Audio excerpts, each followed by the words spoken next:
आज हम लोग इंग्लिश ग्रामर में बेसिक पढ़ेंगे। सबसे पहले जानते हैं लेटर क्या होता है। लेटर का हिंदी वर्ण होता है। लेटर वैसा मूल ध्वनि को कहते हैं जिसका खंडन नहीं किया जाता है या नहीं किया जा सकता है। अगर हम एप्पल को अलग अलग करके बोलना चाहे तो बोल सकते हैं APPLE। वैसे ही अगर हम बैट को अलग करके बोलना चाहे तो बोल सकते हैं BAT। हम बॉल को अलग करके बोलना चाहे तो बोल सकते हैं BALL। लेकिन अगर हम A को अलग बोलना चाहे, B को अलग बोलना चाहे, C को अलग बोलना चाहे तो क्या बोल सकते हैं? नहीं। तो लेटर्स वैसा फंडामेंटल साउंड होता है जिसका खंडन नहीं किया जा सकता है, यानी कि जिसको अलग नहीं किया जा सकता है। इंग्लिश लैंग्वेज में कुल 26 लेटर्स है। 26 लेटर्स के सेट को अल्फ़ाबेट कहते हैं। यहाँ कन्फ्यूजन होता है लोगों को कि अल्फ़ाबेट एक है या 26। तो फॉर एग्ज़ाम्पल हम लोगों ने 26 फूल का एक माला बनाया, तो माला कितना होगा? एक। वैसे 26 लेटर्स से एक सेट बना तो अल्फ़ाबेट एक होगा। हर लैंग्वेज का एक अल्फ़ाबेट होता है। Alphabet set of letters. Alphabet क्या होते हैं?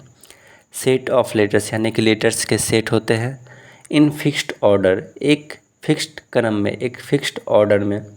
ऑफ ए लैंग्वेज, किसी लैंग्वेज का, यानी कि किसी लैंग्वेज के लेटर्स के फिक्स्ड ऑर्डर के सेट को अल्फ़ाबेट कहा जाता है।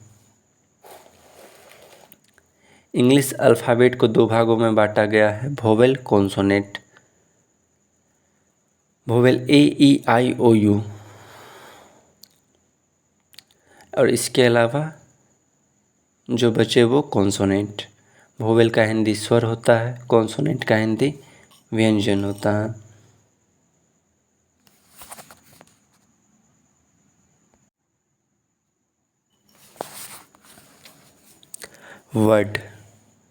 वर्ड का हिंदी शब्द होता है।